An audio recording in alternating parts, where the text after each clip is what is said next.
Alexa, give me a local news update. Hey, Philip, here's your news. Crystal Perry was murdered in her Bridgeton home nearly 30 years ago, riveting Maine as the case took over a decade to solve.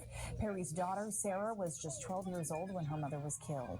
Sarah's award-winning memoir chronicling her mother's murder will be the focus of an upcoming discussion for the Finding Our Voices Book Club for Domestic Violence Awareness Month. News Center Maine's Vivian Lee shows us how that book is helping people experiencing violence to speak out.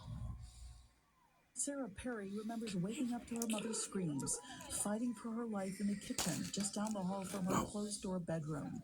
Surviving that night was a trauma for me to have a disconnect in their timeline between who they were before and who they were after. It was May 11th, 1994, and Sarah was 12 years old. She later found her mother, Crystal Perry, on the kitchen floor. Blood was everywhere. She'd been stabbed dozens of times. The youngster fled the small ranch home barefoot, finally finding help at a restaurant nearly a mile away. Published 6 years ago to critical acclaim, Perry's book After the Eclipse chronicles Sarah's life before and after that horrific night and the 12-year investigation to find her mother's killer.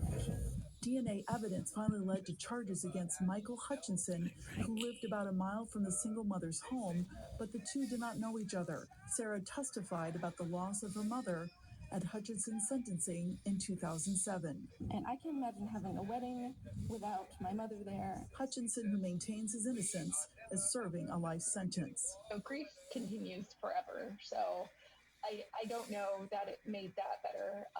And the book wasn't easy to write either, so I had to go back into a lot of old territory and revisit. Sarah, now an assistant professor of creative writing at the University of North Texas, spent more than 6 years poring over police and autopsy reports, piecing together the investigation and the complicated life of her mother, who was impacted by multi-generational substance use and domestic violence.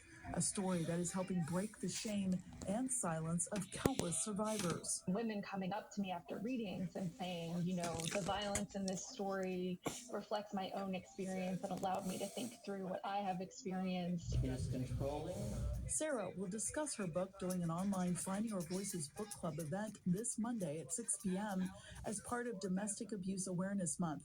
Patricia McLean is a survivor and the founder of the nonprofit. It really opens the eyes of people who don't identify as survivors in the discussion. The event is part of the nonprofit's Library Fall Tour, focused on the impact of domestic abuse on children, featuring survivor-led discussions and short films, being held at public libraries from Millinocket to York. Vivian Lee, News Center, Maine.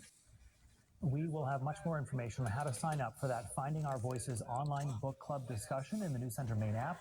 And remember, if you or someone you know is in a violent relationship, there are resources available. You can call the Maine Coalition to End Domestic Violence hotline any day, anytime. Their number is 866-834-4357.